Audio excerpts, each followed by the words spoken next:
প্রকাশ করছি। আমাদের মহান মুক্তিযুদ্ধের শুরুতে 25শে মার্চের পরে ঢাকা রাত্রি যখন পাক বাহিনী নির্বিচারে সারা ঢাকাবাসীর উপরে নির্যাতন শুরু করে, ঠিক এরপর থেকেই এই নারায়ণগঞ্জে বিভিন্ন রাজনৈতিক দল এবং সামাজিক সাংস্কৃতিক সংগঠনের নেতৃবৃন্দ তারা ঐক্যবদ্ধভাবে এখানে প্রতিরোধ গড়ে তোলে। প্রতিরোধ গড়ে তুললে এই জায়গাটাতে কিন্তু আরো অনেক দূরে প্রতিরোধ গড়ে তোলা হয়েছিল। সেটা হলো এই রাস্তা দিয়ে যেতে যেতে আপনার বড় একটি বাংকার করা হয়েছিল, বড় বড় গাছ কেটে ফেলে রেখে, যাতে পাক বাহিনী নারায়ণগঞ্জে ঢুকতে না পারে। সেটা এই ইতিহাস আমরা সবাই জানি, সকলেই জানি।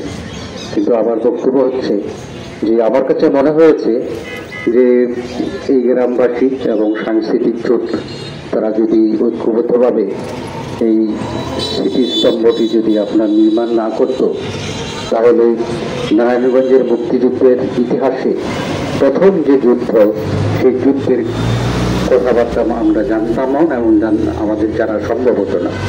এই কারণেই আমি প্রতিবারই বলি যে এখানে আরো একটি সুদৃশ্য একটি স্মৃতিস্তম্ভ হওয়া দরকার। এই গ্রামের মানুষকে সকলকে নিয়ে এবং সাংস্কৃতিক যদি এই কাজটা আরো একটু ব্যাপকভাবে স্মৃতিস্তম্ভটি করতে পারে, তাহলে আমার মনে হয় যে এটি রক্ষা পাবে। উপস্থিত আমি সকলকে অভিবাদন জানিয়ে বক্তব্য শেষ। এই যে এখান থেকে প্রথম বাড়িটা ছিল মাঝদাইর, পশ্চিম মাঝদাইরের প্রথম দিকে যে বাড়িটা ছিল সেটাকে তখন হলো রাইস মিল ছিল। সবাই এক নামেই চিনত, আশোক আলী মাতবরের বাড়ি। আমার দাদা আশোক আলী মাতব্বর। আমার মায়ের ছোট একটি সন্তান ছিল ওই দিন, তখন 40 দিনও পুরো হয়নি। ওই বছরই ওই সন্তানটি মারা যায়। ওই বছরই আমার দাদা আশোক আলী মাতব্বর মারা যায়। পুত্র শোক সবকিছু মিলিয়ে সে মারা যায়। সেদিনের ঘটনা যদি বলি, আমরা তো পশ্চিম মাঝদারি মন্ডল বাড়িতে ছিলাম। আমার বাবা আগেই বলেছিল আমরা যেন ওই বাড়িতে থাকি, তাই আমরা ওই বাড়িতে ছিলাম। কিন্তু আমরা দেখছি আমাদের বাড়ি আগুনে পুড়ে যাচ্ছে। আমার দাদি গড়াগড়ি করে কাঁদছিল। পরে বাবা গেলেন, বাবা যে হন্তদন্ত হয়ে গেলেন যে আমাদেরকে নিয়ে মসজিদের ভিতরে, ওইখানে গ্রামের ভিতরে একটা মসজিদ ছিল, যেটাকে হানজত আলী মসজিদ বলে, হানজত আলীর মসজিদ। আমরা ওই মসজিদে আমাদেরকে নিয়ে ঢুকে গেল। তো আমাদের এক চাচা এখানে আছেন, এই মনির চাচা, ওনার ভাই, এই সম্ভবত ওনার নাম হলো জিন্না চাচা।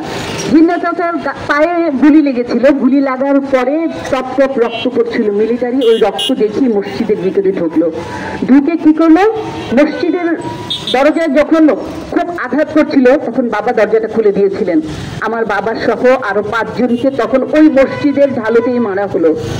3 দিন পরে সেই লাশে পোকা হয়ে গেছিল, সেই লাশ দাফন করা হলো। তাও আমাদের কিছু আত্মীয় 2-3 জন এসে তাদেরকে গামছা দিয়ে ওই কবরে নামিয়ে এক কবরে 3 জন, আরেক কবরে 2 জন কবর দেওয়া হলো। তো যাই হোক, আমি আর আসলে অনেক রোদ, এত রোদের মধ্যে সবারই কষ্ট হচ্ছে, কথা আর বাড়াচ্ছি না।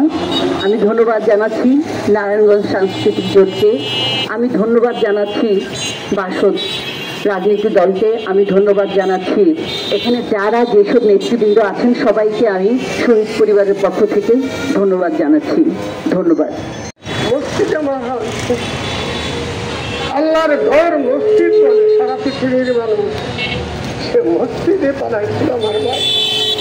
কিন্তু আমার ভাই জীবন রক্ষা করতে পারেনি।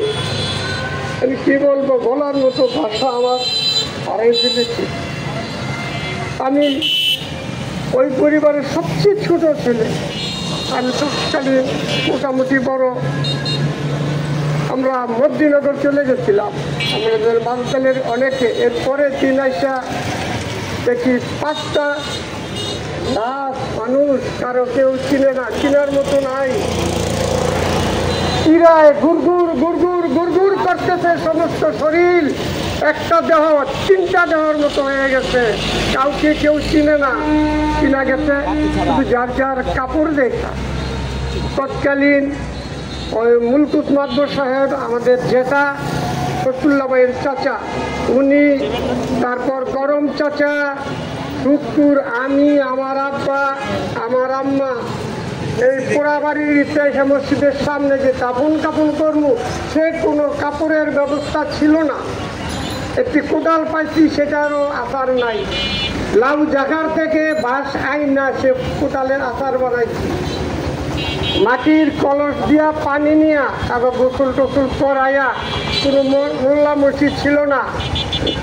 এক কবরে আমার ভাই মুন্না ভাইকে দাফন করা হয়েছে, আরেকটি কবরে শরফুল্লাহ ভাইয়ের। এই দুইটা ফ্যামিলির ওয়ারিসে ছিল তৎকালীন সেদিন। আর কোনো ফ্যামিলির ওয়ারিস ছিল না।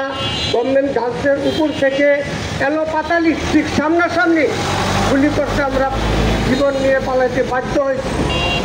এরপরে আমাদের জীবনে আসলো হতদশা। কারো বাড়ি নাই, কারো বাপ নাই, কারো ভাই নাই, কারো স্ত্রী নাই, কারো স্বামী নাই। সর্বশান্ত হয়ে আমরা কে কোথায় গেছি কেউ জানি না।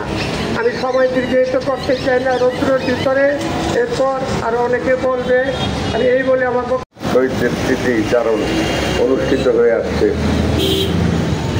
ইতিহাস সবাই জানেন, পুনরাবৃত্তি করে লাভ নেই। আমি শুধু একটা কথা বলবো, সেটা হলো একজন ভদ্রলোক এসে কিছুক্ষণ আগে বলে গেছেন এই জায়গাটা, এটাও আমাদের এই স্মৃতিসৌধের এলাকার।